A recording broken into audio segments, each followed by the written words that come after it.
ঈমানের জমিন না। রোজার খুঁটি গাড়ো, হজের খুঁটি গাড়ো, যাকাতের খুঁটি গাড়ো, সালামের খুঁটি গাড়ো, সেবার খুঁটি গাড়ো, মানবতার সেবার খুঁটি গাড়ো, অসহায়কে সহায় করার, সাহায্য করার খুঁটিটা গাড়ো, তৃষ্ণার্তকে পানি খাওয়ানোর খুঁটিটা গাড়ো, ক্ষুধার্তকে খানা খাওয়ানোর খুঁটিটা গাড়ো, মা বাবার সেবার খুঁটিটা গাড়ো, স্ত্রীর হক আদায় করার খুঁটিটা গেড়ে নাও, স্বামীকে শ্রদ্ধা করে মান্য করার খুঁটিটা গেড়ে নাও, বড় ভাইকে সম্মান করার খুঁটিটা গেড়ে নাও, ছোটদেরকে স্নেহ করার খুঁটিটা গেড়ে নাও, অর্থাৎ আমলের খুঁটিটা গেড়ে নাও। ঈমানের জমিনের উপরে আমলের খুঁটিটা গেড়ে নাও। ইয়া রাসূলুল্লাহ, জমিনও পেলাম, ঈমান খুঁটিও পেলাম, নেক আমল, তাহলে জমিনও হলো, খুঁটিও হলো। সাত ছাড়া তো কখনো গড় হয় না, সাত ছাড়া তো কখনো গড় হয় না। সুবহানাল্লাহ, সুবহানাল্লাহ। সাত ছাড়া তো কখনো গড় হয় না। নবী রাহমাতুল লিল আলামিন বলে, ওরে আমার উম্মতেরা, ঈমানের জমিনটা ক্রয় করে নেক আমলের খুঁটি গাঁথতে গাঁথতে একদিন তুমি মৃত্যুবরণ করে কাল হাসরের ময়দানে আসো। যদি তোমার আমল রবের কাছে পছন্দ হয়ে যায়, ওই ঈমানের উপর, খুঁটির উপরে রব্বে করিম দয়া করে ছাদের ব্যবস্থা করে একটা ঘর বানিয়ে দিবে, আর ওই ঘরের নামেই হচ্ছে জান্নাত। আপনার সামনে আশ্রয় চলে আসলো, ভয়ানক একটা রূপ নিয়ে আপনার মনের মধ্যে ভয় সৃষ্টি হয়ে গেল। আপনি বুঝতে পারলেন যে সত্যতার কথা সারা জীবন শুনেছি, আজকে সেই সত্যের সম্মুখীন হতে যাচ্ছি। আজরাইলের চেহারাটা আমার চোখের সামনে, হয়তো কিছুক্ষণের ভিতরে এই পৃথিবী আমার জন্য অন্ধকার হয়ে যাবে, আমার সবাইকে ছেড়ে চলে যেতে হবে। এবার মনের মধ্যে ভয় শুরু হয়ে গেল। এদিকে শয়তান আসলো ঈমান চুরি করার জন্য, আপনাকে প্রস্তুতি নিতে হচ্ছে ঈমান নিয়ে যাওয়ার জন্য। এদিকে আপনার রূহ বের হওয়ার কষ্ট, এদিকে আপনার বুকের তৃষ্ণার কষ্ট, এদিকে পরিবারের সবাইকে ছেড়ে যাওয়ার মায়ার কষ্ট।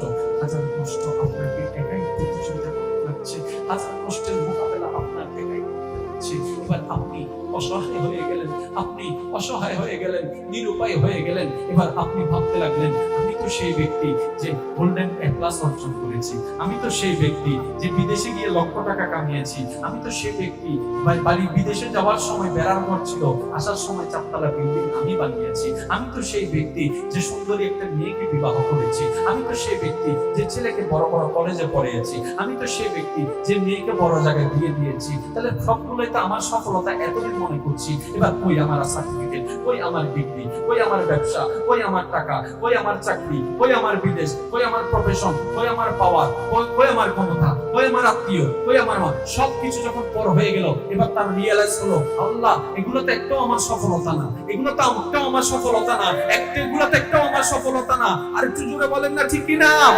এগুলো তো একটাও আমার সফলতা না। যদিও আমি মনে করেছিলাম এগুলো তো আমারই নয়, আমারই নয়, তা আমার কি, আমার কি, আমার কি, আমার কি, আমার কি ভাবতে যখন লাগলো, তখন মন উত্তর দেয়, আরে তুই যদি চালাক হতি, আসল সফলতাকে অর্জন করতি, এমন সফলতা যেটা তোকে ছেড়ে কখনো যেত না।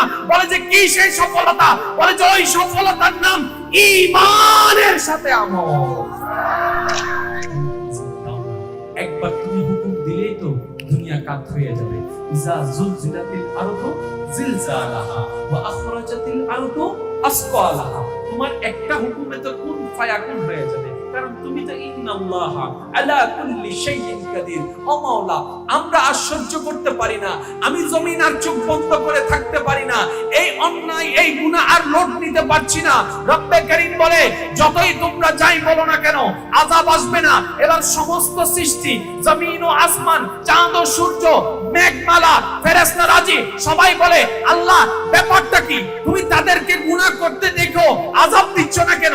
আদম নবীর উম্মত, মুসা নবীর উম্মত, ঈসা নবীর উম্মত, ইব্রাহিম নবীর উম্মত, নূহ নবীর উম্মত, যুগে যুগের নবীর উম্মতের উপর তো তোমার আযাব এসেছে, আযাব এসেছে, তাদের উপর আযাব আসে না কেন? তখন রব্বে কারীম বলে, আরে ও সৃষ্টি জগৎ, আমি ওই জমিনের উপর নিজের নারাজি কেমনে দেখাবো যেই জমিনে আমার হায়াতুন নবী, জিন্দা নবী, মায়ার নবী, নূরের নবী, আক্কানা জান্নাতের মালিক নবী, দু জাহানের বাদশা নবী, ওমা আরসালনাকা ইল্লা রাহমাতাল লিল আলামিনের তাজ পরিধানকারী নবী, ইন্না আতাইনা কাল কাউসারের মুকুট পরিধানকারী নবী, আমার হাবিব নবী, আমার মুজাম্মিল নবী, আমার ইয়াসিন নবী, সুবহানাল্লাহ সুবহানাল্লাহ, আমার ইয়াসিন নবী, আমার হাবিব নবী, আমার তাহা নবী, আমার হাবিব নবী, আমার মুহাম্মদ, আমার আহমদ সেই জমিনে শুয়ে আছেন, ওই জমিনে আমি কেমনে আযাব নাযিল করব?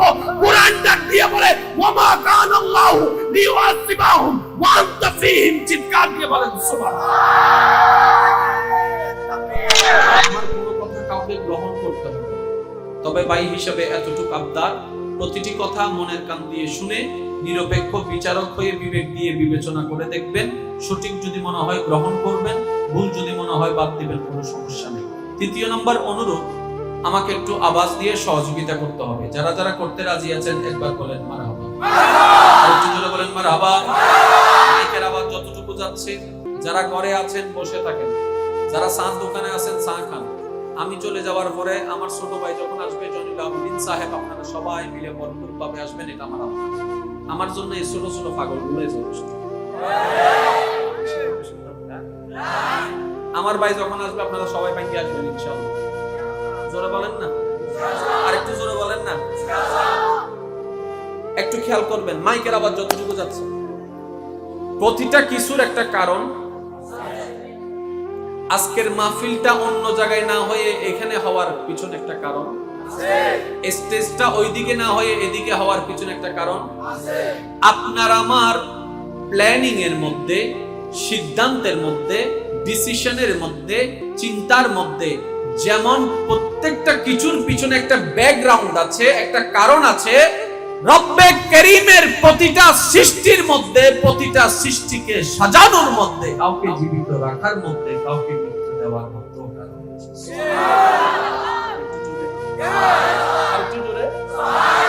কারণ আমাদের রব, জোরে বলেন আমাদের রব নামে চিনেছি, মাফ করবেন কষ্ট পেলে, নামে চিনেছি, কখনো রবকে বোঝার চেষ্টা আমরা কেউ করি। যত ঝগড়া করেন আর যত যাই করেন, দিন শেষে এটাই মানতে বাধ্য, রবকে আমরা নামে চিনেছি, রবকে কখনো বুঝার চেষ্টা করি নাই। বুঝার চেষ্টা করেছি ওই বান্ধবীকে যাকে একদিন মনে ধরেছিল, বুঝার চেষ্টা করেছিলাম সেই বন্ধুকে যে আমার সাথে থাকলে আমার স্বার্থ উদ্ধার হয়, বুঝার চেষ্টা করেছি স্বপ্ন বাস্তবায়ন করার সেই ব্যক্তিটাকে, বুঝার চেষ্টা করেছি ব্যবসায়িক পার্টনারকে, বুঝার চেষ্টা করেছি স্বামীকে, বুঝার চেষ্টা করেছি স্ত্রীকে, বুঝার চেষ্টা করেছি ক্লাসমেটকে, কিন্তু যেই রব দয়া করে এত কিছু সাজিয়ে দিয়েছেন, সে রবের রহমত কখনো বুঝার চেষ্টা করি নাই, যার কারণে নিয়ামত পেলেও বুঝি না কোনটা নিয়ামত আর কোনটা গজব। সময় খুব অল্প, যেতে হবে খুব দ্রুত গতিতে, একটু মনোযোগ দিয়ে শ্রবণ করার চেষ্টা করবেন। এটা হচ্ছে প্যান্ডেল। এটা কি প্যান্ডেল?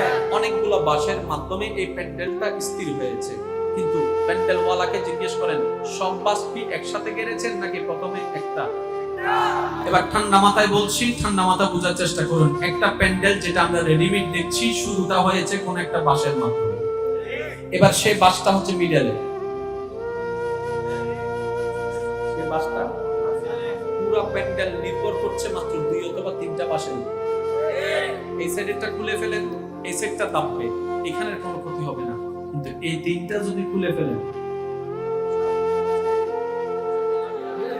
বিল্ডিং বাঁধে না নমাতে তো আরো জোরে পিলার আছে না, বেগুনের রড কি একরকম না? বেগুনের তো রড বেশি মুন্দি বোমারে দিনটা বাস ছোট হইলে আরো জোর হন মাঝদি সার্গো 500 সৌব আসল গুলো কোনার গুলো দেনতে সার্গো অথবা 500, মাঝখান গুলো দেনতে 100 অথবা 700 অথবা 800। ফিরেও মিস্ত্রি দুটো বাস আসুন আপনি লাভ হতো কত গরিবি। কথা বলেন ঠিক কিনা? একটা বিল্ডিং, এটা জেনে রাখবেন, একটা বিল্ডিং যত উপরের দিকে যাই না কেন, সব সময় প্রেসার এবং লোড থাকে মাঝখানের উপর। ওই মাঝখানেরটা যদি ডিস্ট্রয় হয়ে যায়, অটোমেটিক পাশের গুলার শক্তি হারিয়ে ফেললে তারা দুর্বল হয়ে যাবে। এই বাস্তবতা যেই দলেরই হোক, যেই মতেরই হোক, কখনো কেউ ডিস্ট্রয় করতে পারবে না, অস্বীকার করতে পারবে না। এই কথা যদি আপনি বুঝতে পারেন, তাহলে একই কনসেপ্টের উপর শ্রদ্ধার সাথে বলি, বুঝার একটু চেষ্টা করবেন। ধর্মের নাম ইসলাম। ওলামায়ে কেরাম স্টেজে মওজুদ আছেন, ওনাদের দোয়া সাথে নিয়ে বলার চেষ্টা করছি। ধর্মের নাম ইসলাম, মানে ইসলাম একটা ঘর। ইসলাম একটা ঘর যেহেতু হয়েছে, আমাদের প্রতি দরকার। এবার নবী রাহমাতুল লিল আলামিন বলে সেই ঘরের প্রতি 5টি বুনিয়াল ইসলামু আলা খামসিন, পাঁচটি খুঁটির উপর ইসলাম নামে ঘরটা দণ্ডায়মান হয়েছে। একটা হচ্ছে কালিমা, একটি হচ্ছে নামাজ, একটি হচ্ছে রোজা, একটি হচ্ছে হজ, একটি হচ্ছে যাকাত। একটু খেয়াল করবেন, তাহলে খুঁটি পাইছে কি পাই নাই? খুঁটি পাইছে কি পাই নাই? এবার আমরা সবাই জানি খুঁটি তখনই গাড়া যায় যখন জায়গা কিনা হয়। একজন এসে মিট ডট বালু বেকিং কিনে ফেলি, মিস্ত্রি হতো জায়গা হবে জরি জায়গায়, মিস্ত্রি হতো আগে জায়গা কি ওই গাড়িস গাড়ার আগে কি জায়গা, বলেন গাড়ার আগে কি জায়গা। নবী বলছেন ইসলামের খুঁটি পাঁচটি।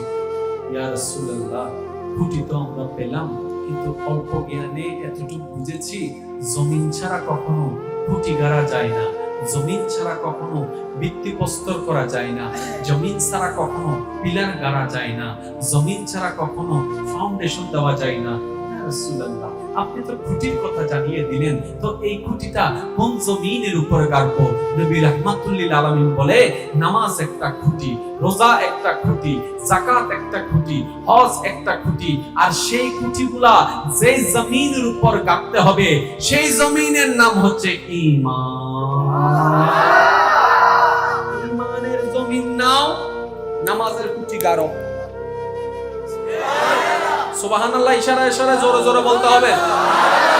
ঈমানের জমিন নাও, রোজার খুঁটি গাড়ো, হজের খুঁটি গাড়ো, যাকাতের খুঁটি গাড়ো, সালামের খুঁটি গাড়ো, সেবার খুঁটি গাড়ো, মানবতার সেবার খুঁটি গাড়ো, অসহায়কে সহায় করার সাহায্য করার খুঁটিটা গাড়ো, তৃষ্ণার্তকে পানি খাওয়ানোর খুঁটিটা গাড়ো, ক্ষুধার্তকে খানা খাওয়ানোর খুঁটিটা গাড়ো, মা বাবার সেবার খুঁটিটা গাড়ো, স্ত্রীর হক আদায় করার খুঁটিটা গেড়ে নাও, স্বামীকে শ্রদ্ধা করে মান্য করার খুঁটিটা গেড়ে নাও, বড় ভাইকে সম্মান করার খুঁটিটা গেড়ে নাও, ছোটদেরকে স্নেহ করার খুঁটিটা গেড়ে নাও। অর্থাৎ আমলের খুঁটিটা গেড়ে নাও, ঈমানের জমিনের উপরে আমলের খুঁটিটা গেড়ে নাও। ইয়া রাসূলুল্লাহ, জমিনও পেলাম, ঈমান খুঁটিও পেলাম, নেক আমল, তাহলে জমিনও হলো, খুঁটিও হলো। সাত ছাড়া তো কখনো ঘর হয় না, সাত ছাড়া তো কখনো ঘর হয় না। সুবহানাল্লাহ, সুবহানাল্লাহ, সাত ছাড়া তো কখনো ঘর হয় না। নবী রাহমাতুল লিল আলামিন বলে, ওরে আমার উম্মতেরা, ঈমানের জমিনটা ক্রয় করে নেক আমলের খুঁটি গাড়তে গাড়তে একদিন তুমি মৃত্যুবরণ করে কাল হাসরের ময়দানে আসো। যদি তোমার আমল রবের কাছে পছন্দ হয়ে যায়, ওই ঈমানের উপর খুঁটির উপরে রব্বে করিম দয়া করে ছাদের ব্যবস্থা করে একটা ঘর বানিয়ে দিবে, আর ওই ঘরের নামেই হচ্ছে জান্নাত।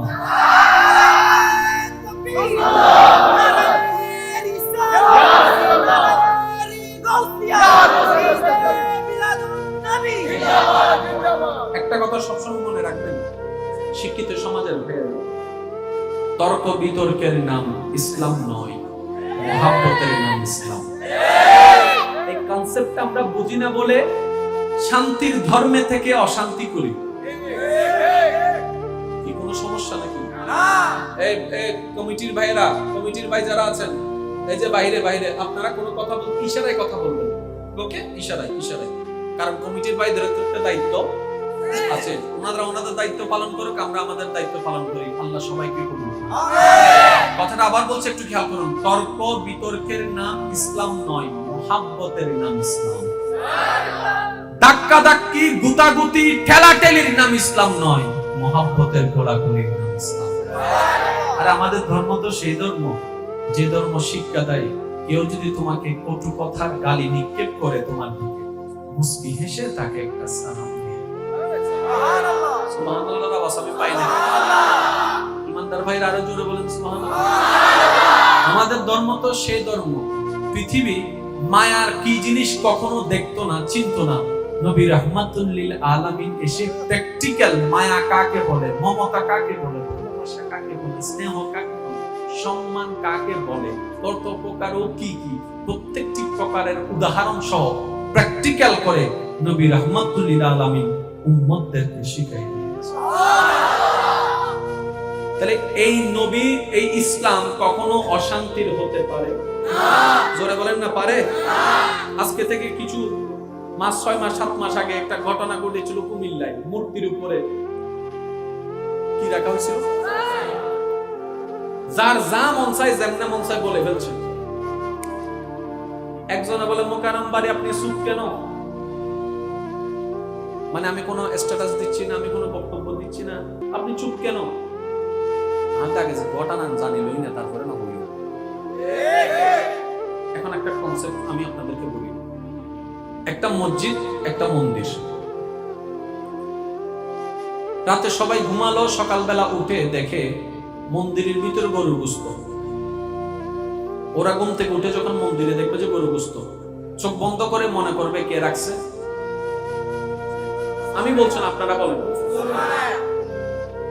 ঘুম থেকে উঠে দেখলাম মসজিদে 4-5টা গ্লাস ভাঙা পরের দিন, আমরা মনে করব এটা হচ্ছে আমাদের কমন থিওরি।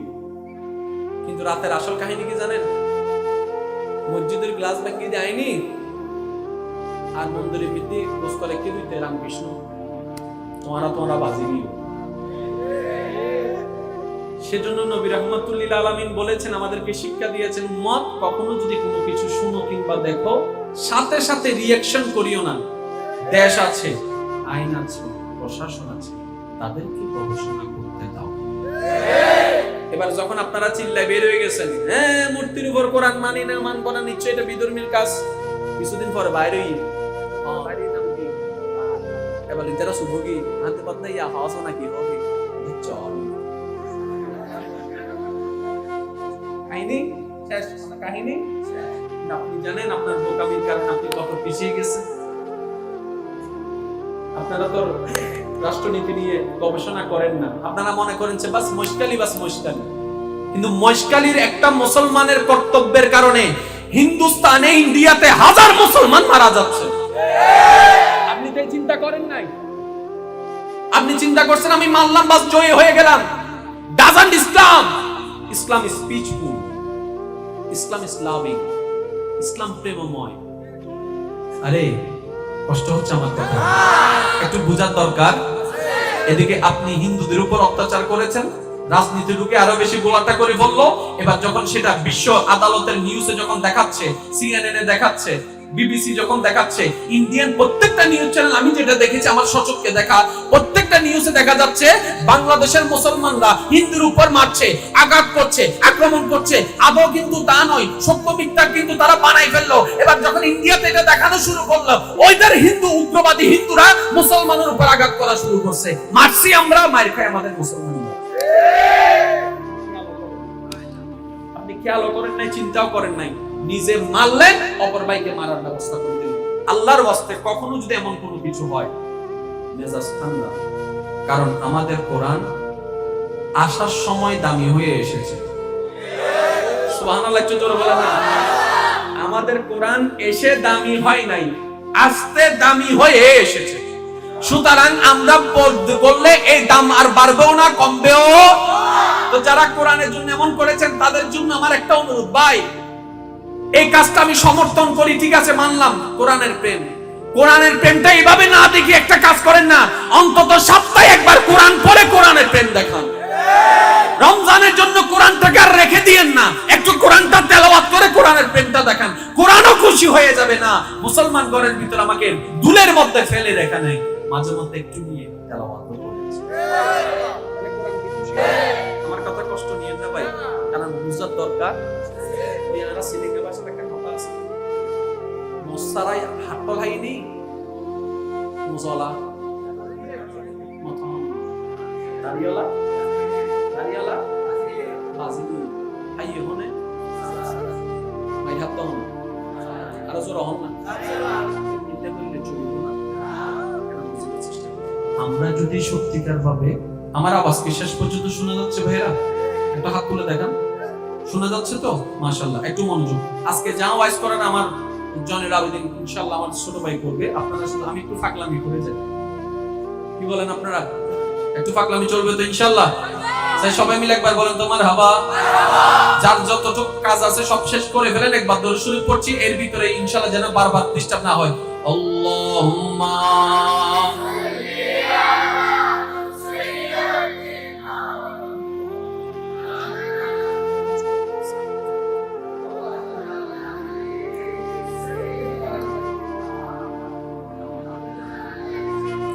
কত ভালো লাগে আমার আরো ভালো লাগে নবীর নবীর দরুদ সালাম নবীর আল্লাহুম্মা সাল্লি আলা সাইয়্যিদিনা মুহাম্মাদিন আল্লাহুম্মা সাল্লি আলা সাইয়্যিদিনা মুহাম্মাদিন নবীর দরুদ সালাম নবীর কত ভালো লাগে আমার নাম আর ভালো লাগে নবীর সালাম নবীর দরুদ সালাম নবীর যার যত শক্তি আছে একবার বলেন মারহাবা। আল্লাহর ওয়াস্তাদ কোনো যেন ডিস্টার্ব না হয় একটু খেয়াল রাখবেন। আল্লাহ আমাদের সবাইকে বোঝার তৌফিক দান করুন। আমরা আল্লাহকে নামে চিনেছি, বোঝার চেষ্টা কখনো ইসলাম আমরা নামে পেয়েছি, কখনো ইসলামকে বোঝার চেষ্টা যদি ইসলামকে বোঝার চেষ্টা করতাম আমরা অমানুষ হতাম, সবাই মানুষ হয়ে গেল। সেজন্য দেখেন একটু আমি আপনাদের মনোযোগ আকর্ষণ করছি। কোরআন কার কালাম? সূরা কয়টা? মাশাআল্লাহ মাশাআল্লাহ একটু জোরে। সবচেয়ে বড় সূরা বাকারা। বাকারা এই কোরআনটা আল্লাহ নাযিল করেছেন গরুর জন্য না মানুষের জন্য? তাহলে এই কোরআন সাথে ছাগলের কোনো সম্পর্ক? সব সম্পর্ক কাদের সাথে? এবার আল্লাহর ডিজাইনটা একটু খেয়াল করেন। এই কোরআন আল্লাহ নাযিল করেছেন মানুষের জন্য, শুরু করছেন বাকারা দিয়ে। বাকারা মানে কি? গাবি। বাকারা মানে গাবি। বাকারা মানে গাবি। এবার আপনার কাছে আমার প্রশ্ন, এই বাকারা গাবিটা কি পাখির দলে না মানুষের দলে না পশুর দলে? জোরে বলেন কিসের দলে? তাহলে আল্লাহ শুরু করেছেন পশুর দলের একটা গাবি দিয়ে। এবার শেষ করেন সর্বশেষ সূরা, একটু খেয়াল করেন, সূরা নাস। নাস মানে কি? মানুষ। ইয়া রব, তুমি পশু দিয়ে শুরু করলা, মানুষ দিয়ে শেষ করলা, এই কোরআনের মাহাত্ম্য তো বুঝলাম না।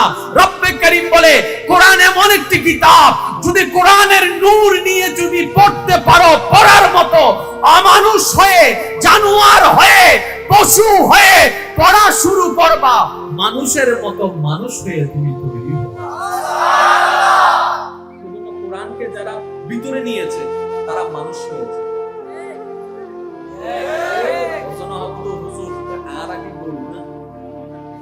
আপনি ঠিক আছে কিন্তু মইবেলিও চাই, এবার কি হয় কেন চাই? আমরা সবাই মানুষ। আমরা সবাই মানুষ। জোরে বলেন মানুষ। আল্লাহর শ্রেষ্ঠ সৃষ্টি, জোরে বলতে হবে আল্লাহর শ্রেষ্ঠ সৃষ্টি মানুষ। আমরা সবাই এই কথা কারো কোনো দ্বিমত? এবার একটা প্রশ্ন করতেছি, চাই বিবেকবান উত্তর দেন। আচ্ছা ভাই, আমরা কি সত্যি মানুষ? আমি মানুষ মানুষ মানুষ হলে সিদ্দিক আকবরের কি তোমার নাম বাটপার? মানুষ হলে সিদ্দিক আকবরের মতোই বেড়ে কি রইবে? মানুষ কি ওইটা যে অন্যের জায়গা খেয়ে ফেলে? মানুষ কি ওইটাকে বলে যে অন্যের সাথে জুলুম করে? মানুষ কি ওইটাকে বলে যে এক সপ্তাহের জন্য টাকা নিয়ে এক বছরও আর দেয় না? ওইটাকে মানুষ বলে? মানুষ কি ওইটাকে কখনো বলে যে নিজের মা বাবার সাথে নিমুখারামি করে? মানুষ কি ওইটাকে বলে যে বড়র সাথে বেয়াদবি করে? মানুষ কি ওইটাকে বলে যে বনের সম্পদ খেয়ে ফেলে? মানুষ কি ওইটাকে বলে যে নাফরমানি করে? মানুষ কি ওইটাকে বলে যে কথা দিয়ে মানুষকে আঘাত দেয়? মানুষ কি ওইটাকে বলে যে হাত দিয়ে মানুষকে আঘাত করে? মানুষ কি ওইটাকে বলে যে পাওয়ারের মিস ইউজ করে? মানুষ কি ওইটাকে বলে 1 কেজি বলে আধা কেজি খাওয়াই দিচ্ছে? মানুষ কি ওইটাকে বলে 1 নাম্বার বলে 2 নাম্বার বলে? এগুলা তো মানুষের লক্ষণ নয়, কারণ আল্লাহ বলছেন সৃষ্টির শ্রেষ্ঠ মানুষ। সুতরাং আল্লাহ যেহেতু শ্রেষ্ঠ বানিয়েছেন, তার গুণ কোয়ালিটিও শ্রেষ্ঠ হতে হবে। যে কোয়ালিটি আমাদের ভিতর এবার বলেন আমরা কি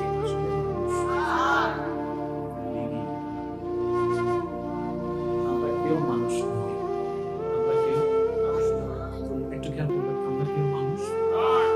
ভুলটা কোথায় হচ্ছে আমাদের জানেন?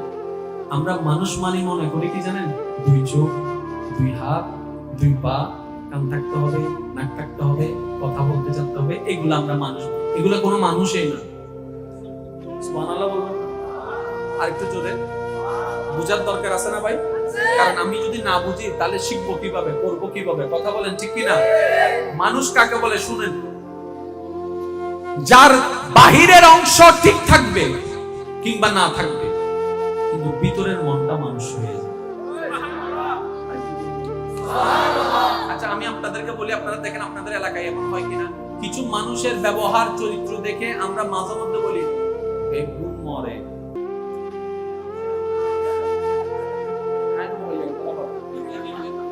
বেগুন মরে, এত জনবৃদ্ধি টানা পড়ে,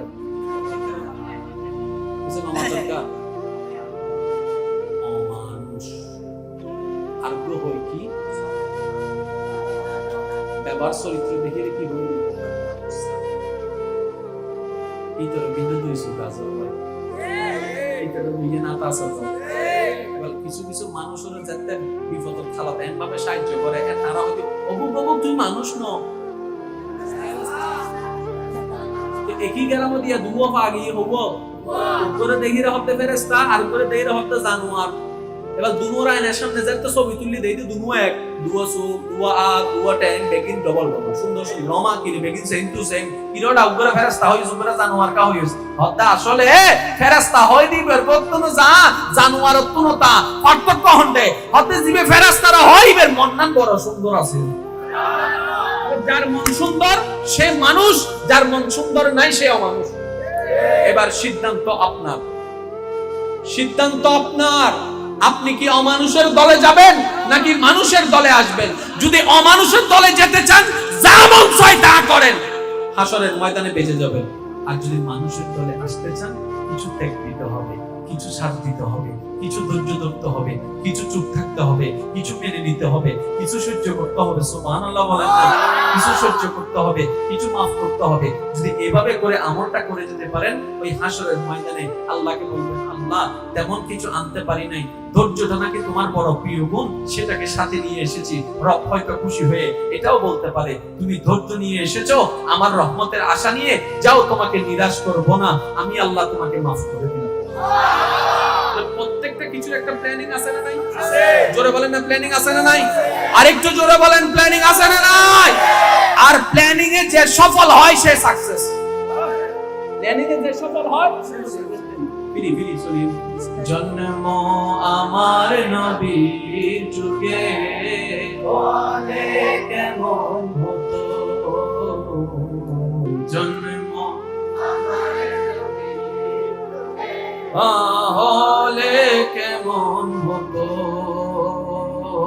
দুনয়নে রাসূল পাক দেখিলে কেমন হতো,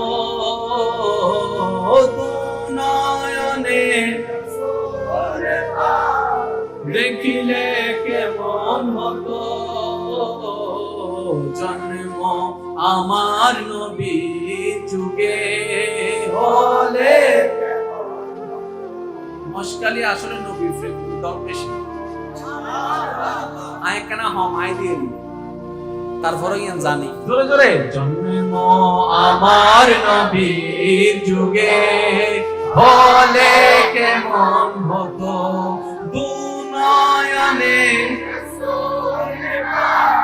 দেখিলে কেমন হতো, জন্ম আমার নবীর যুগে আসতো বেশে হাজার বিলালের যেইয়া জানে ছিল এমন প্রেম মুগ্ধ রহমান, দয়াল পড়লে কেমন হতো, দুনয়নে দেখিলে হতো, জন্ম আমার নবীর যুগে হলে কেমন। উচ্চ আওয়াজ একবার বলেন মারহাবা। এবার আমি আপনাদের একদম ঠান্ডা, আর কোনো আওয়াজ আমি চাচ্ছি না, বারবার ডিস্টার্ব করলে টাইম নষ্ট হয়ে যাচ্ছে। আমি 10:30 কিন্তু শেষ করতে হবে, একটু খেয়াল করবেন। সফল ব্যর্থ কয়টা শব্দ? জোরে জোরে জোরে। একটা হচ্ছে সাকসেস, একটা হচ্ছে ফেল। বাস। আপনি যদি সারা পৃথিবীর সমস্ত মানুষের জীবনকে এক কথায় ব্যাখ্যা করেন, দুইটা শব্দ আসবে, হয়তো সাকসেস নয়তো ফেল, হয়তো সফল নয়তো ব্যর্থ। যত ঝগড়া, যত প্রতিযোগিতা, যত যেমন তেমন, সব এই দুইটার ভিতরে। হয়তো সাকসেস নয়তো ফেল, হয়তো সাকসেস নয়তো ফেল, হয়তো সাকসেস নয়তো ফেল। ঠিক না? কথা বলেন না। মূলত মাহফিলের সফলতা এখানে নয়। মাহফিলের সফলতা কোথায় জানেন? একটা মানুষ হাজার মানুষের ভিতরে একটা মানুষ মাহফিলে বসে এক সেকেন্ডের জন্য যদি অনুভব করে না ভুল করেছি, আল্লাহর কাছে তওবা করা দরকার।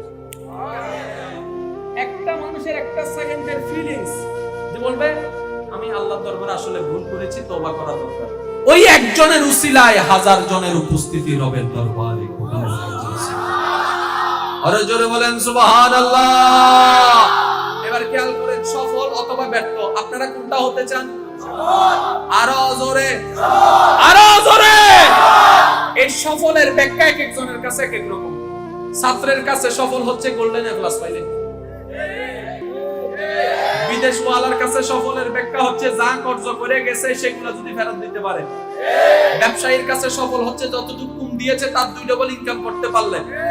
চালকের কাছে সফল হচ্ছে এই যেগুলো বেতন আছে এই বেতনগুলোকে ডবল ভাবে ইনকাম করতে পারলে। এই টিচারের কাছে সফল হচ্ছে আমার ছাত্রগুলো যদি পরীক্ষায় পাস করতে করাইতে পারি তাহলে আমি সফল। তাহলে এই সফল শব্দটা এক এক ক্যাটাগরিতে এক এক রকম, এক এক ক্যাটাগরিতে এক এক রকম। ছাত্রেরটা টিচারের সাথে মিল নাই, টিচারেরটা চালকের সাথে মিল নাই, চালকেরটা পুলিশের সাথে মিল নাই, পুলিশেরটা আর্মির সাথে মিল নাই, আর্মিরটা ইমামের সাথে মিল নাই, ইমামেরটা মুয়াজ্জিনের সাথে মিল নাই। কারোটার সাথে কারো কোনো মিল নাই। সফলতার ব্যাখ্যা এক এক জায়গায় এক এক রকম। এবার আমি বলবো, আপনারা শুধু বলবেন সফল না ব্যর্থ, শুধু আপনারা বলবেন। আমি কিছু ঘটনা বলছি, আপনারা শুনেন। এসএসসি পরীক্ষায় গোল্ডেন এ প্লাস পাইছে একজন।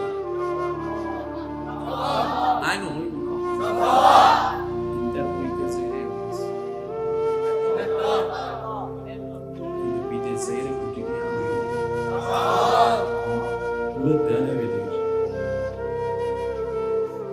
কিছুক্ষণ সফল, কিছুক্ষণ ব্যর্থ, কিছুক্ষণ সফল। এগুলা একটাও সফলতা নয়। হুজুর কি বললেন? একটাও সফলতা নয়। আমি বললাম সফলতা যদি আপনারই হতো, আপনার সাথেই তো থাকতো। আজকে আপনি পিএইচডি করে আসেন আল আজহার ইউনিভার্সিটি থেকে, অক্সফোর্ড ইউনিভার্সিটিতে বড় ডিগ্রি নিয়ে আসেন, আসার পরের দিন আপনি পাগল হয়ে যান। আমাদের তো আর দিব না, বড় বড় ভার্সিটি দিবে আর 4 হবো না, 4 তা আমার তো সার্টিফিকেট আছে, চাকরি হবে না কেন? এই সফলতার কোনো নাম নেই।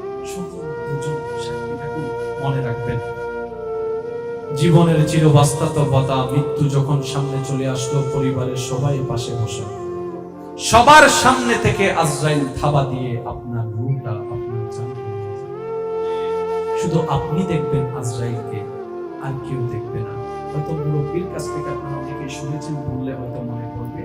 কিছু কিছু মুরব্বীরা মৃত্যুর আগ মুহূর্তে বলে এই দরজা থেকে সরে যাও, জানলা থেকে সরে যাও, তোমরা রাস্তা করে দাও, তোমরা রাস্তা করে দাও। সবাই বলে, নাতিরা বলে দাদা দাদি কি হয়েছে? বলে যে আসতেছে, আসতে দাও, আসতেছে, আসতে দাও। তো আমরা তো কিছু দেখি না।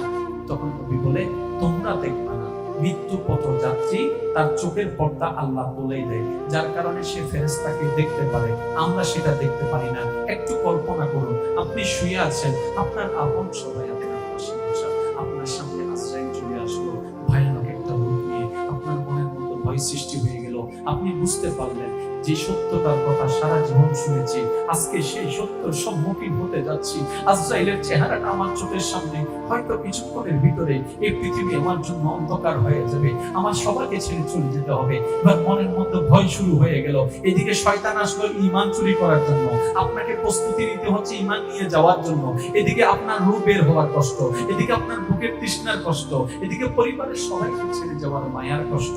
হাজার কষ্ট আপনাকে একাই প্রতিযোগিতা করতে লাগছে, হাজার কষ্টের মোকাবেলা আপনার একাই করতে লাগছে। হচ্ছে। এবার আপনি অসহায় হয়ে গেলেন, আপনি অসহায় হয়ে গেলেন, নিরুপায় হয়ে গেলেন। এবার আপনি ভাবতে লাগলেন, আমি তো সেই ব্যক্তি যে গোল্ডেন এ প্লাস অর্জন করেছি, আমি তো সেই ব্যক্তি যে বিদেশে গিয়ে লক্ষ টাকা কামিয়েছি, আমি তো সেই ব্যক্তি বাড়ি বিদেশে যাওয়ার সময় বেড়ার ঘর ছিল, আসার সময় চারতলা বিল্ডিং আমি বানিয়েছি, আমি তো সেই ব্যক্তি যে সুন্দরী একটা মেয়েকে বিবাহ করেছি, আমি তো সেই ব্যক্তি যে ছেলেকে বড় বড় কলেজে পড়িয়েছি, আমি তো সেই ব্যক্তি যে মেয়েকে বড় জায়গায় বিয়ে দিয়েছি। তাহলে সবগুলোই তো আমার সফলতা এতদিন মনে করছি। এবার কই আমার সার্টিফিকেট, কই আমার ডিগ্রি, কই আমার ব্যবসা, কই আমার টাকা, কই আমার চাকরি, কই আমার বিদেশ, কই আমার প্রফেশন, কই আমার পাওয়ার, কই আমার ক্ষমতা, কই আমার আত্মীয়, কই আমার মা, সবকিছু যখন পর হয়ে গেল, এবার তার রিয়েলাইজ হলো, আল্লাহ এগুলো তো একটাও আমার সফলতা না, এগুলো তো একটাও আমার সফলতা না, এগুলো তো একটাও আমার সফলতা না। আর একটু জোরে বলেন না ঠিক কি না? এগুলো তো একটাও আমার সফলতা না। যদিও আমি মনে করেছিলাম এগুলো তো আমারই নয়, আমারই নয়, তা আমার কি, আমার কি, আমার কি, আমার কি, আমার কি ভাবতে যখন লাগলো, তখন মন উত্তর দেয়, আরে তুই যদি চালাক হতি, আসল সফলতাকে অর্জন করতি, এমন সফলতা যেটা তোকে ছেড়ে কখনো যেত না। বলে যে কি সেই সফলতা? বলে যে ওই সফলতার নাম ঈমানের সাথে আমল। দেখেন, মরণকালে পরিবার চলে গেছে, পরিবার ঈমান আপনার সাথে আছে। কবরের মধ্যে সবাই আলাদা করে দিয়েছে, আমল আপনার সাথে আছে। এই দুইটা জিনিস আপনার সবচেয়ে বড় সফলতা। একটার নাম ঈমান, আর একটা মানেন কিংবা না মানেন, দিন শেষে এই কথাটাই আপনাকে মানতে হবে, ঈমান এবং আমল ছাড়া আমরা একদম জিরো। বলেন না আমরা একদম, আর একটু জোরে বলেন আমরা একদম। এবার বলেন, আগের মানুষের হায়াত বেশি ছিল না আমাদের? জোরে বলেন। এখানে একটা মুরব্বী আছে, দাদা আপনার 65 65 বছর। এনিবডি আর কেউ আছে? আপনার আপনারা 65 বন্ধু বন্ধু এক জায়গা দেন না আপনার মুরব্বী? আপনার 60 একটু 65 তে যাবে না। আচ্ছা, ইতারা তো 65 এর বেশি, আর 65 আয়না যদি বাঁচিও তা হেন দায়িত্ব দিন না।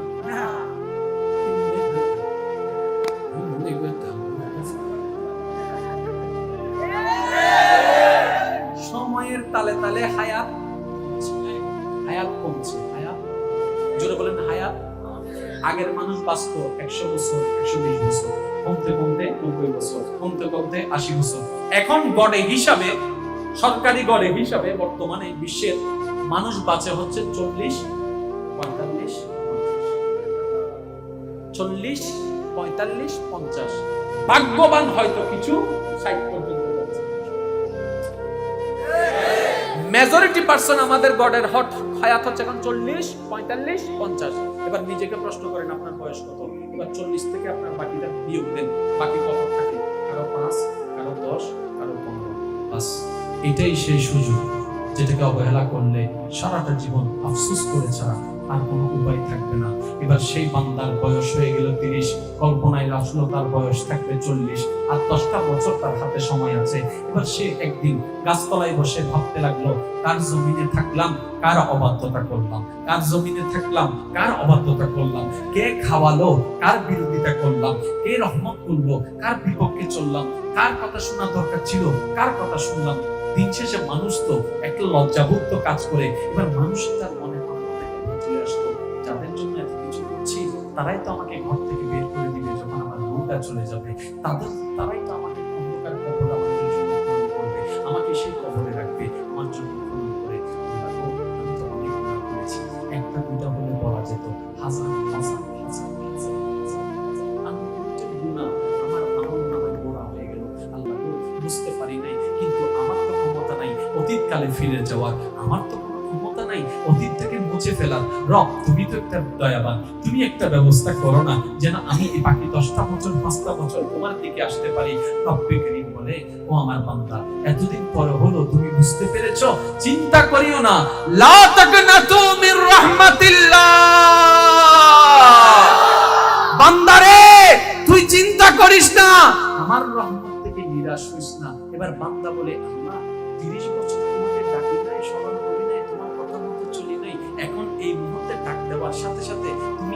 সাড়া দিলা? রব বলে, তোর মা যদি তোকে জন্ম দেওয়ার কারণে এত বেশি ভালোবেসে থাকে, চুরি করলো, মা কখনো চোর বলে না সন্তানকে। একবার তো বাপ, তোর মা তোকে জন্ম দিয়েছে, আমি রব তোকে সৃষ্টি করেছি। একটা সময় গিয়ে মা চোখ ফিরাই নাই। মনে রাখিস রে বান্দা, সবাই যদি দূর থেকে চোখ ফিরাই নেয়, তোর রবের রহমত কখনো তোর দিকে তাকায় না। কুরআনুল কারীম আজকে যা হোক সলিগুদে ইল্লা সলিগুদে ইল্লা সাহেব বেগুনি মিলে ফ্লাশ চালান, ফ্লাশ শুরু করেন। হ্যাঁ, ফ্লাশ সবাই চালু করেন, সবাই চালু করেন। মাশাআল্লাহ মাশাআল্লাহ মাশাআল্লাহ। नूर वाला आया है, नूर लेकर आया है, सारे आलम में ये देखो कैसा नूर छाया है। अस्सलातु वस्सलामु अलैका या रसूल अल्लाह, अस्सलातु वस्सलामु अलैका या हबीब अल्लाह, अस्सलातु वस्सलामु अलैका या रसूल अल्लाह, अस्सलातु वस्सलामु अलैका या हबीब अल्लाह। जब तलक ये चांद तारे झिलमिलाते जाएंगे, तब तलक जश्ने विलादत हम मनाते जाएंगे। नूर वाला नूर लेकर आया है, सारे आलम में ये देखो कैसा नूर छाया है। अस्सलातु वस्सलामु अलैका या रसूल अल्लाह, अस्सलातु वस्सलामु अलैका या। উচ্চ আওয়াজে একবার বলেন মারহাবা, আরেকটু জোরে বলেন মারহাবা। নারায়ে তাকবীর, নারায়ে রিসালাত। সবাই মিলে একবার বলেন মারহাবা। সবার দরজা বন্ধ, রবের দরজা জোরে বলেন, সবার দরজা বন্ধ, রবের দরজা। এই রব আপনাকে কি বলছেন দেখেন, মা গাররাকা বিরাব্বিকা।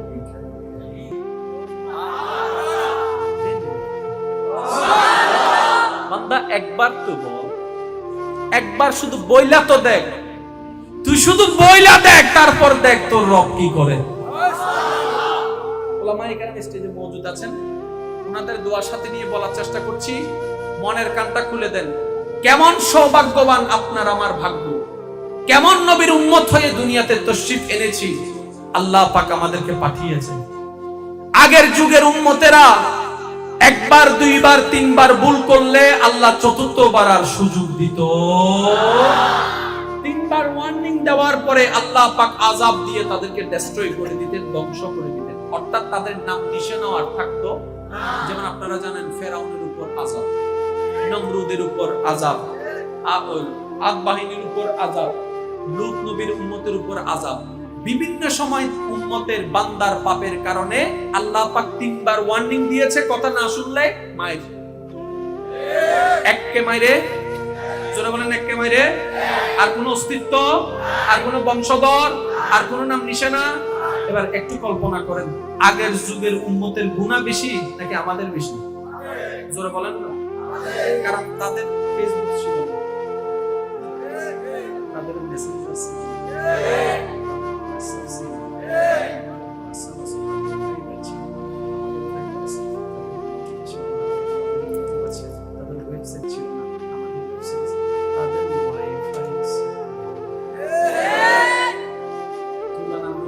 তাদের তুলনায় আমাদের গুনার পাল্লাটা জোরে বলতে হবে, মাইকের আওয়াজ যতটুকু যাচ্ছে, তাদের তুলনায় আমাদের গুনার পাল্লাটা বেশি। তাদের কোন কলেজ ভার্সিটি এরকম রাস্তাঘাটে দেখা সাক্ষাৎ হতো না, বিয়ে বাড়িতে গায়ে হলুদের অনুষ্ঠান ছিল না, যার কারণে প্রেম প্রীতি ছিল না। অনেকে জন্ম জেনে গায়ে হলুদ দেন না, হিরো ভাই তো হারিয়ে গেল কেন দিন দুই কাজে ঘুরিয়ে এমএসএ কেন লুঙ্গি ডান্স করছে, লুঙ্গি ডান্স মারেন নি সব সব সাথে ঠিক না? ঠিক যুবক ভাইরা আওয়াজ দিয়ে বলেন, আমাদের যে রব আমাদেরকে পাঠিয়েছেন, এই রব কি বিবাহের আগে, বিবাহের সম্পর্ক ছাড়া, শরীয়তের বিবাহ বন্ধন ছাড়া কোন পর নারী, কোন পর পুরুষের একসাথে সম্পর্ক কি উনি কি পছন্দ করেন নাকি অপছন্দ করেন? খুশি হন নাকি নারাজ হন? তাহলে আমাদের রব যে কাজটাতে নারাজ হয়, আমরা বান্দারা যেন সেই কাজটা করে থাকলেও তওবা করি, ভবিষ্যতে যেন না করি। আল্লাহ আমাদের সবাইকে তৌফিক দান করুন। আরেকটু জোরে বলেন। এবার একটু খেয়াল করেন, শিক্ষিত সমাজের ভাইয়েরা যখন বিভিন্ন বিবাহ অনুষ্ঠানের মধ্যে যাওয়া হয়, কত রকমের কুসম্পর্ক সেখান থেকে তৈরি হয়ে যায়। একটু খেয়াল করবেন, তুলনামূলক তাদের গুনাহ কম, আমাদের গুনাহ, কিন্তু এখনো আযাব আসেনি। জোরে জোরে জোরে। অনেকে বলবে করুন একটা আযাব। আমি শ্রদ্ধার সাথে বলবো, ভাই আযাব আর সাজার মধ্যে একটু পার্থক্য। আযাব কাকে বলে? রবের আযাব আসবে, নাম নিশানা নাম নিশানা। আজকে এখান থেকে যাওয়ার পরে আপনার ইন্টারনেটে ইউটিউব একটা জিনিস সার্চ দিবেন, death C, DEATH, death C দিবেন, একটা ভিডিও আসবে যেখানে একটা সাগরের ভিডিও দেখানো হবে, বিশাল একটা সাগর। তো পুকুরের নিয়ম কি? জাপ দিয়েছেন, ভিতরে ঢুকে যাবেন, নদীতে জাপ দিয়েছেন, ভিতরে ঢুকে যাবেন। ডেড সি পৃথিবীর বুকে এমন একটা সাগর যেখানে ছোট বাচ্চা ছেড়ে দিলেও ডুবে না। যেখানে ছোট বাচ্চা, একটা একদিনের বাচ্চা যদি আপনি ছেড়ে দেন, ওই বাচ্চা ডুববে না। ডেড সি, ইউটিউবে সার্চ দিয়ে দেখবেন ডেড সি। এটা সেই সাগর, সেই যেটার উপর আল্লাহর আযাব এসেছে। আলম তারা কাইফা বালা রাব্বুকা বিআসহাবিল ফিল আলাম ইয়াজআল কাইদাহুম ফি তাদলিল ওয়া আরসালা আলাইহিম তায়রান আবাবিল তারমিহিম বিহিজারাতিন মিন সিজিল ফাজআলাহুম কাআসফিন মাকুল। ওই যে ঘটনা কোরআনের সূরা ফিলের মধ্যে উল্লেখ আছে, উলামায়ে কেরাম যারা গিয়েছেন, আপনারা যারা গিয়েছেন তারা জানে, আবা নামক একটা স্থান আছে, যে স্থানে আল্লাহর আযাব এসেছিল আব্রাহা বাদশার উপরে। এখনো পর্যন্ত যদি সেই জায়গায় যাওয়া হয়, মক্কার মানুষেরা, আরবের মানুষেরা স্পিড যদি থাকে গাড়ির 100, ওইখানে যাওয়ার সাথে সাথে স্পিড বাড়া দেয় 120, 150 স্পিড বাড়ায় দেয়। যারা হেঁটে যায় তারা দৌড়ায় চলে যায়। কি রে ভাই এমন করো কেন? বলে যে এটা আল্লাহর গজবের জায়গা, আগে যে গজব নাজিল হয়েছে এখনো পর্যন্ত সেই জায়গায় কোনো সবুজ ঘাস উঠে না। আল্লাহর গজব যদি আসে সেখানে আর কিছু থাকবে না। আমরা আসি না নাই? ঠিক নাই দেখি রে আর গুনার ফসল মাথা করোনায় দেখি তাহার বেয়াদবের ফসল না। যাতে করোনা ফতমাশীল গত বছর মধ্যে যাতে মসজিদ বন্ধ করে দিই, ওরে বাজারে যে আন্দোলন বলো বাংলার ফেসবুক ঘুরে গেল, মসজিদ খুলে দাও, মসজিদ খুলে দাও, মসজিদ খুলে দাও, তো মসজিদ খুলে দিই তো মুসল্লি হোক, আর মুসল্লি ইমাম তো মুয়াজ্জিন নিবে এটা টিয়া দিয়ে রে কোন দিকে মনোরম দিয়ে আমরা ইনশা আল্লাহ আমরা দিয়ে যাব। এবেলা ইউন আয় একটা জিনিস ওনারা কেন খেয়াল করি, মসজিদে আজান দিছে, সচরাচর যেভাবে দেয় সেভাবে আজান দিছে। ওই একজন, দুইজন, তিনজন মুসল্লি। অনেক সময় এমন হয় শুধু ইমাম আর মুয়াজ্জিন, পুরো মসজিদ খালি পড়ে থাকে। হয়তো মসজিদ তখন চিৎকার দিয়ে বলে, তোদের মতো বেকুব, তোদের মতো গাদার কেউ নেই। যেখানে রহমত সেদিকে আসস না, যেখানে আযাব সেখানে তোরা চলে চলে যাচ্ছিস। মুয়াজ্জিন মন খারাপ করে বসে আছে, ইমাম সাহেবকে বলে, হুজুর এত সুন্দর মসজিদ, মুসল্লি না থাকলে কি আর মানা যায়? দেখতে সুন্দর লাগে, মানুষজন যদি থাকতো দেখতে একটু সুন্দর লাগতো। ইমাম সাহেবে বলে, তোমার কি মানুষের দেখার বেশি ইচ্ছা এখানে? বলে যে হ্যাঁ। বলে যে তাহলে একটা কাজ করো, আজান আবার দাও। আজান একটু পয়েন্টে বুঝবেন, আজান আবার। হুজুর একটু আগে দিছি তো, খেলা তো এখানে দাও না, আরেকবার দাও না, আবার আজান দিছে। দেওয়ার সাথে সাথে পুরো মুশকিল মানুষ সবাই মসজিদে কিসে কিসে কিসে কিসে নেতা যারা আছে বড়, ওরা বলে গুমজত না আজান করলে দুই বার দিয়েছে, তার মানে প্রথমে আজান ছাড়া শুনছে। তার মানে প্রথমের আযানটা তার মানে কি ইবাদতের জন্য মানুষ নাই, ভুল ধরার জন্য হাজার মানুষ। অথচ বুদ্ধিমান হলে এমন হওয়া উচিত ছিল, অন্যের দোষ ধরা নয়, নিজের দোষ শুধরানোটাই হচ্ছে বুদ্ধিমানের কাজ। কথা বলেন ঠিক কিনা? আযান দিছে একজনও নাই, দুইবার কিল্লি দিয়ে ইমাম সৌরি লই টানাটানি, মুয়াজ্জিন সৌরি লই টানাটানি, ও মা আযান হয়ে গেল। ঠিক না ভাই? ঠিক। সেজন্য আমাদের সমাজটাই এমন, তো অন্যরা যেভাবে চলে গুনাহ করতে দেখো, আযাব দিচ্ছ না কেন? আদম নবীর উম্মত, মূসা নবীর উম্মত, ঈসা নবীর উম্মত, ইব্রাহিম নবীর উম্মত, নূহ নবীর উম্মত, যুগে যুগের নবীর উম্মতের উপর তো তোমার আযাব এসেছে, আযাব এসেছে, তাদের উপর আযাব আসে না কেন? তখন রব্বে করিম বলে, আরে ও সৃষ্টি জগৎ, আমি ওই জমিনের উপর নিজের নারাজি কেমনে দেখাবো যেই জমিনে আমার হায়াতুন নবী, জিন্দা নবী, মায়ার নবী, নূরের নবী, আক্কানা জান্নাতের মালিক নবী, দু জাহানের বাদশা নবী, ওমা আরসালনাকা ইল্লা রাহমাতাল লিল আলামিনের তাজ পরিধানকারী নবী, ইন্না আতাইনা কাল কাউসারের মুকুট পরিধানকারী নবী, আমার হাবিব নবী, আমার মুজাম্মিল নবী, আমার ইয়াসিন নবী, সুবহানাল্লাহ সুবহানাল্লাহ, আমার ইয়াসিন নবী, আমার হাবিব নবী, আমার তাহা নবী, আমার হাবিব নবী, আমার মুহাম্মদ, আমার আহমদ যেই জমিনে শুয়ে আছেন, ওই জমিনে আমি কেমনে আযাব নাযিল করব? কুরআন ডাক দিয়ে বলে, ওয়ামা কানাল্লাহু লিয়ুআযিবাহুম ওয়া আনতা ফীহিম, চিৎকার দিয়ে বলেন সুবহানাল্লাহ।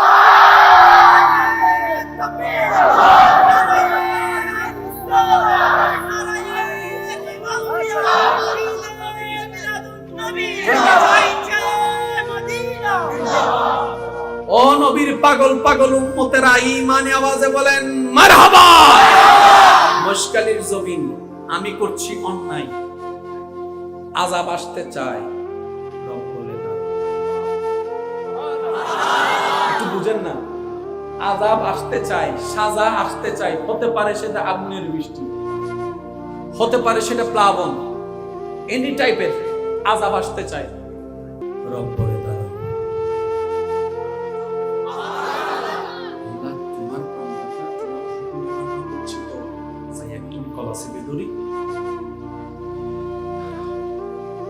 আল্লাহ ব্যাপার কি?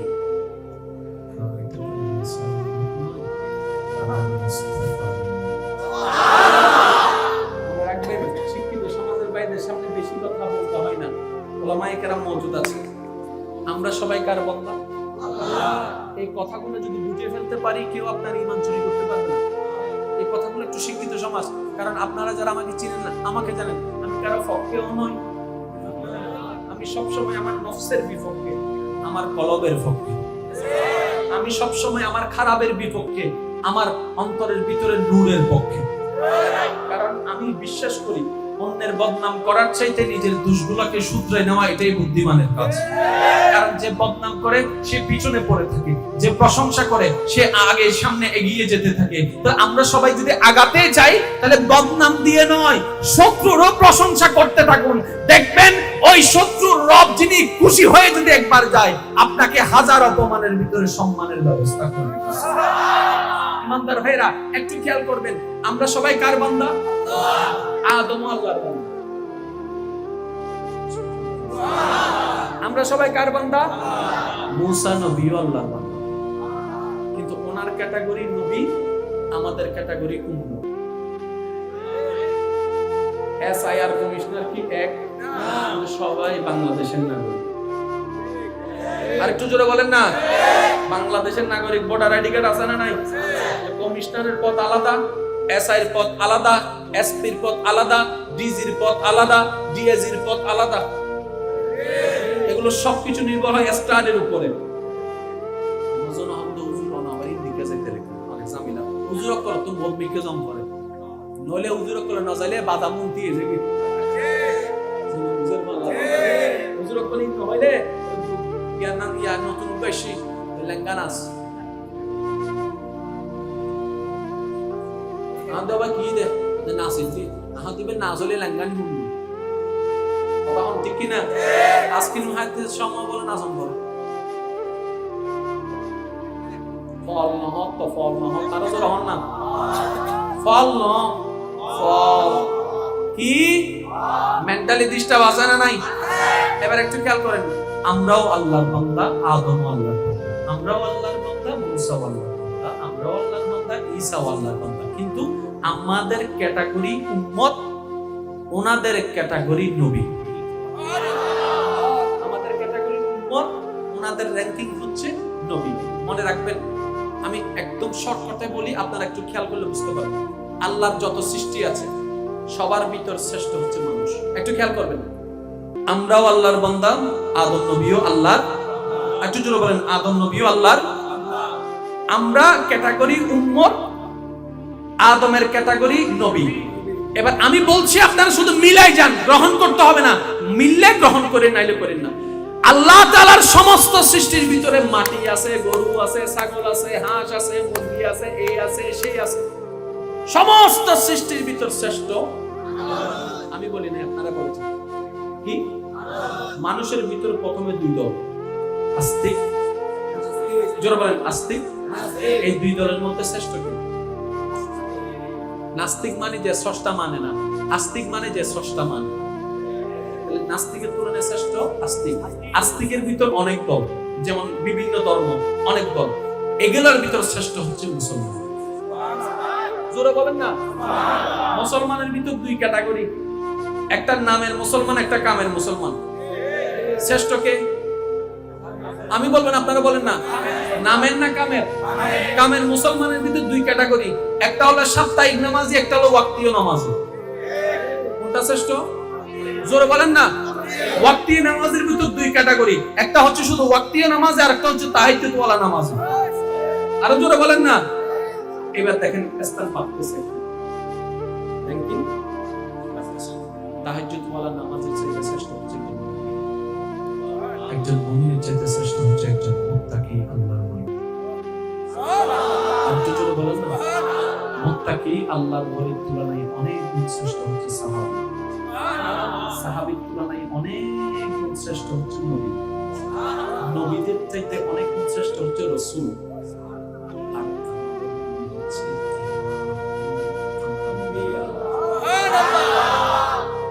এই সিরিয়ালটা যদি মনে থাকে, আপনার সব বুঝে চলে আসবে। সমস্ত সৃষ্টির ভিতরে মানুষ শ্রেষ্ঠ, মানুষের ভিতর আস্তিক শ্রেষ্ঠ, আস্তিকের ভিতরে মুসলমান শ্রেষ্ঠ, মুসলমানের ভিতরে মুমিন শ্রেষ্ঠ। এই 5 ওয়াক্ত তাহাজ্জুদ ওয়ালা। আপনার আমার ক্যাটাগরি কোনটা?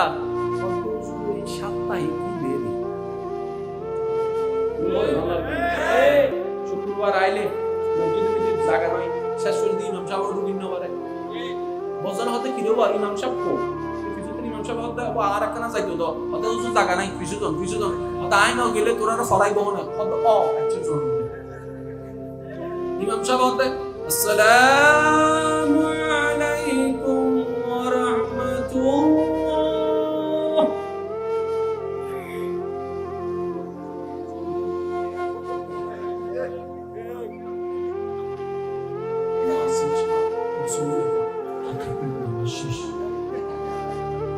মজার বিষয় কি আপনি যাতে এসএসসি ফরের একটা দিলা, যাতে ইন্টার ফরের এত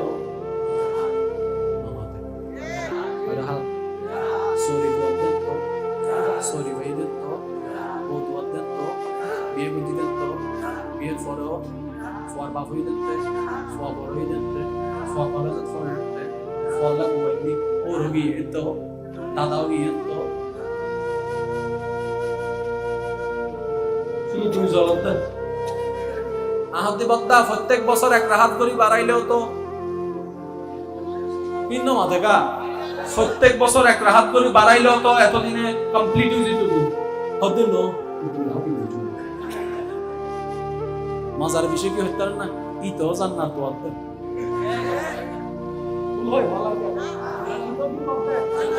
আর কই বোম মারি বলে জান্নাত যাবো আহতি বক্তা হন্ডা জব দেয় মরম দেন একদিন ফুরিব সব মরম একদিন টুস করিয়ে আইনে মজ্জু কাফের বেগুনের মানে গেলি টুস করি জানা।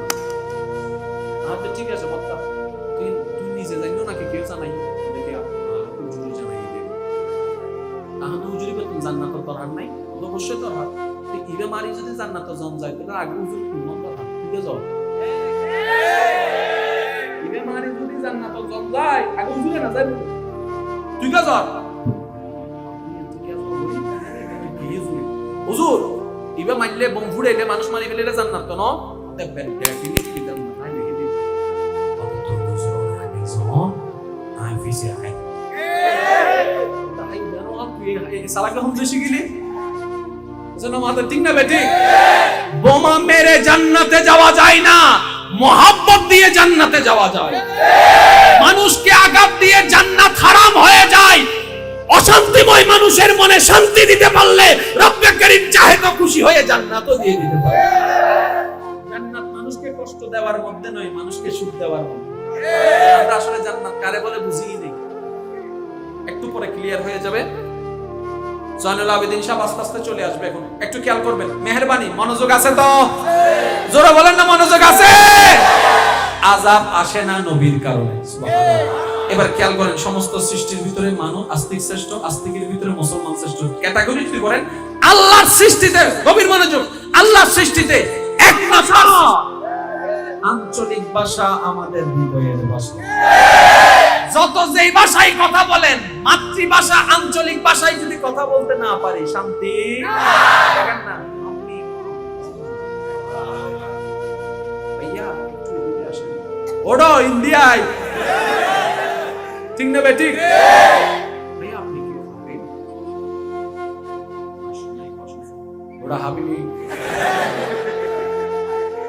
কথা বলেন ঠিক না আঞ্চলিক ভাষাকে কখনো অবজ্ঞা করা যাবে যতই সাধু ভাষা শিখি বা ইংরেজি ভাষা শিখি কিংবা অন্য ল্যাঙ্গুয়েজ শিখি নিজের আঞ্চলিক ভাষাকে কখনো কেউ যদি হেয় করে আগে তার একটা না উড়ে গেলে বন্ধে এদের রহমান থেকে আগর এখনো তাই মনে থাকবে আঞ্চলিক ভাষাকে হেয় করা যাবে ইমানদার ভাইরা একটু খেয়াল করুন সর্বপ্রথম হচ্ছে আমাদের মধ্যে ঠিক না এবার এটাকে একটু বোঝার জন্য আঞ্চলিক ভাষা লাগবে আর আর আর আরো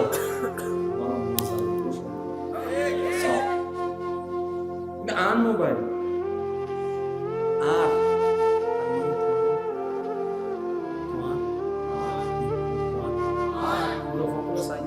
আম্মা Lama.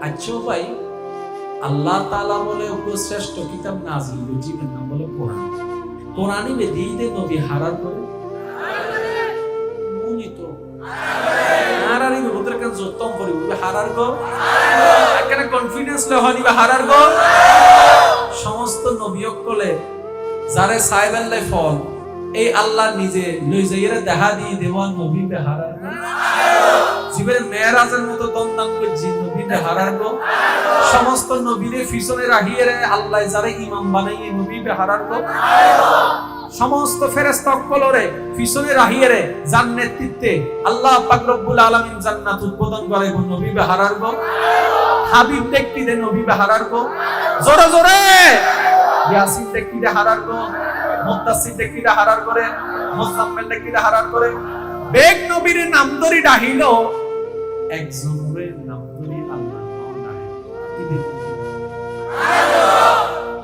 জীবন বলে জান্নাতে প্রথম ওইটুকু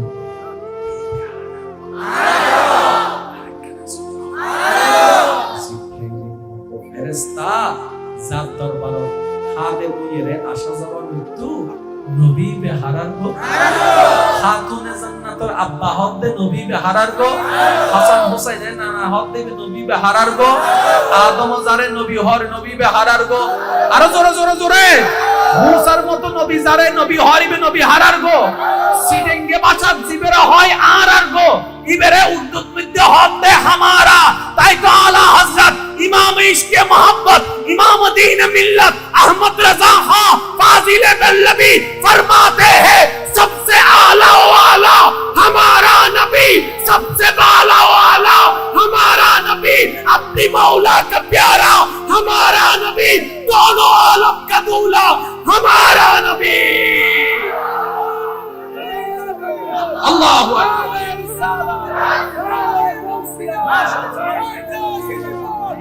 উচ্চ আওয়াজে বলেন সুবহানাল্লাহ। সবসে ওয়ালা ওয়ালা, हमारा नबी बोलें ना सबसे आला वाला, सबसे बाला वाला, अपनी मौला का प्यारा, दोनों आलम का दूल्हा।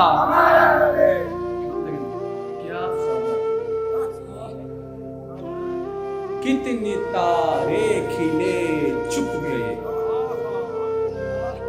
क्या खबर, कितने तारे खिले चुप गए, पर न डूबे न डूबा हमारा नबी। जोर से कहो ना यार सुभान अल्लाह। कौन देता है दे, नेको मुंह चाहिए, বুঝলে হন সুবহানাল্লাহ। শানে মুস্তাফা তো ঠিক না, সব বন্ধ করে হবে না সুবহানাল্লাহ। कौन देता है देने को मुंह चाहिए, देने वाला है साचा हमारा नबी। এদিকে আল্লাহ পাক রব্বুল আলামিন কোরআনে বলছেন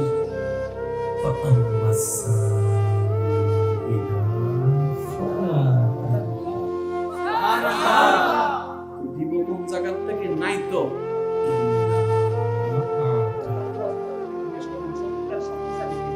যার কাছে পাওয়ার থাকার পরও পাওয়ার দেখায় না, যার কাছে ক্ষমতা থাকার পরও বলে যে না ভাই আমি ছোট মানুষ, আমি সামান্য মানুষ, আমি ছোট মানুষ, আমি কিচ্ছু না। কত পাওয়ার কিন্তু অহংকার নাই, কত পাওয়ার দামাগ নাই, কত পাওয়ার আমিত্ব নাই। সত্যিকার ওই মানুষটাই শক্তিশালী যে রাগকে কন্ট্রোল করে, সত্যিকার ওই মানুষটাই শক্তিশালী যে মেজাজকে নিয়ন্ত্রণ করে, সত্যিকার ওই মানুষটাই শক্তিশালী হাজার ভুল করার পরও আল্লাহর দিকে তাকিয়ে যে মাফ করে দিতে পারে। এই সমস্ত কোয়ালিটি আপনার আমার ভিতর থাক না থাক, নবীর ভিতর আছে। নবীর ভিতরে আছে। এবার শুধু উলামায়ে কেরামের জবান আপনারা বারবার শুনেছেন, আমি শুধু আপনাদেরকে একটু স্মরণ করাই দিচ্ছি। মক্কা বিজয়ের দিন নবী যখন 10,000-এর অধিক সাহাবায়ে কেরাম নিয়ে মক্কায় আসতে লাগলেন, বড় বড় কাফেররা বলে যে খাইছে কামাজ পেশাচ্ছে, ওই যে মারছিলাম প্রতিশোধ নিবে, ওই যে খানা দেই নাই প্রতিশোধ নিবে, ওই যে অপমান করছিলাম প্রতিশোধ নিবে, ওই যে নামাজ পড়তে দেই নাই প্রতিশোধ নিবে। কারণ বাহিনী এখন মুহাম্মদের অনেক বড়, যার যেদিকে রাস্তা পাইছে, জোরে বলেন না, যার যেদিকে চোখ গিয়েছে পালিয়ে গেল, সবার মনে একটা ভয়।